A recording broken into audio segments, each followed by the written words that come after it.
আজকে অনেকে আছেন যারা অনেক দিন ধরে প্রভুকে জানেন, কিন্তু 5-10 মিনিটের বেশি আপনি জানেন না কিভাবে প্রভুর সাথে সময় কাটাবেন।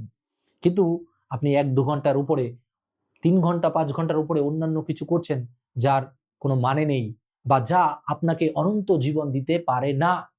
সুতরাং আজকের এই বাক্যের আলোচনার মধ্য দিয়ে আমি বিশ্বাস করি, এই ভিডিওর মধ্য দিয়ে আমি বিশ্বাস করি যে কারো না কারোর মনে প্রভু কথা বলছেন, যেন তারা তাদের জীবনকে পরিবর্তন করে। এবং ওই 5-10 মিনিটের প্রেয়ার বা ঘুমানোর আগে একটুখানি শুয়ে প্রভুকে বললাম প্রভু ধন্যবাদ, তারপর ঘুমিয়ে পড়লাম, এরকম নয়। কিন্তু প্রভুর সাথে সত্যিকারের ভালোবাসার সম্পর্ক রেখে যেন আমরা এগিয়ে যেতে পারি। আমরা এই জগতের লোকদেরকে যখন ভালোবাসি তখন আমরা অনেক সময় তাদেরকে দেওয়ার চেষ্টা করি, তাদের জন্য অনেক পরিশ্রম করি, কিন্তু আজকে প্রভুর বাক্যের জন্য আপনাকে আমাকে পরিশ্রম করতে হবে, প্রভুর বাক্যের জন্য আপনাকে আমাকে কাজ করতে হবে।